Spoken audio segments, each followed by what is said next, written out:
সুন্দরবনে বেড়েছে বাঘের রাজত্ব। বর্তমানে বাঘের সংখ্যা ১২৫টি। ২০১৮ সালের তুলনায় চলতি বছরের জরিপে বেড়েছে ১১টি। এমনটাই জানালেন পরিবেশ, বন ও জলবায়ু পরিবর্তন উপদেষ্টা সৈয়দা রিজওয়ানা হাসান।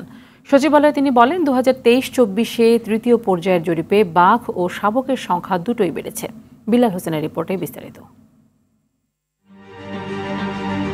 সুন্দরবনের বাংলাদেশের অংশের আয়তন ৬,০১৭ বর্গ কিলোমিটার জুড়ে রয়েছে রয়্যাল বেঙ্গল টাইগারের প্রভাব। জলবায়ু পরিবর্তন, খাদ্য সংকট ও অসুস্থতা সহ বিভিন্ন কারণে কমতে থাকে বাঘের সংখ্যা। এমন বাস্তবতায় সুন্দরবন বাঘ সংরক্ষণ প্রকল্পের আওতায় সংখ্যা নির্ণয়ের জন্য সর্বপ্রথম ২০১৫ সালে আধুনিক পদ্ধতি ক্যামেরার মাধ্যমে বাঘ জরিপ শুরু করে বন বিভাগ। সচিবালয়ে সুন্দরবন বাঘ জরিপ ২০২৪-এর ফলাফল ঘোষণা করেন উপদেষ্টা সৈয়দা রিজওয়ানা হাসান। জরিপের সাথে সংশ্লিষ্টরা কার্যক্রমের সার্বিক চিত্র তুলে ধরে বলেন, এবছর প্রায় ১০ লক্ষাধিক ছবি ও ভিডিও থেকে ৭,২৯৭টি বাঘের ছবি পাওয়া যায়।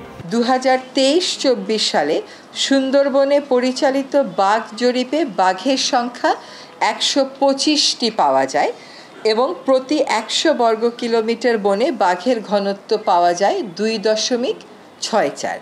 ২০১৮ সালের তুলনায় ২০২৪ সালে সুন্দরবনে বাঘের সংখ্যা ৯.৬৫% বৃদ্ধি পেয়েছে এবং ২০১৫ সালের তুলনায় বাঘের সংখ্যা ১৭.৯২% বৃদ্ধি পেয়েছে। সুন্দরবনের সাতক্ষীরা, খুলনা, চাঁদপাই ও শরণখোলা রেঞ্জের ৪টি ব্লকে ২০৫টি গ্রিডের স্বয়ংক্রিয় ১,২১০টি ক্যামেরায় মোট ৩১৮ দিন ছবি ও তথ্য বিশ্লেষণ করে জরিপ করা হয়।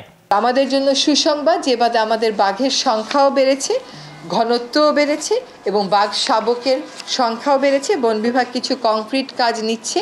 সেন্ট মার্টিন দ্বীপে প্লাস্টিক নিষিদ্ধ ও রাত্রি যাপন এবং পর্যটকের সংখ্যা নির্ধারণ সহ কর্মপরিকল্পনা আগামী ২০ অক্টোবরের মধ্যে চূড়ান্ত হবে বলে জানান উপদেষ্টা।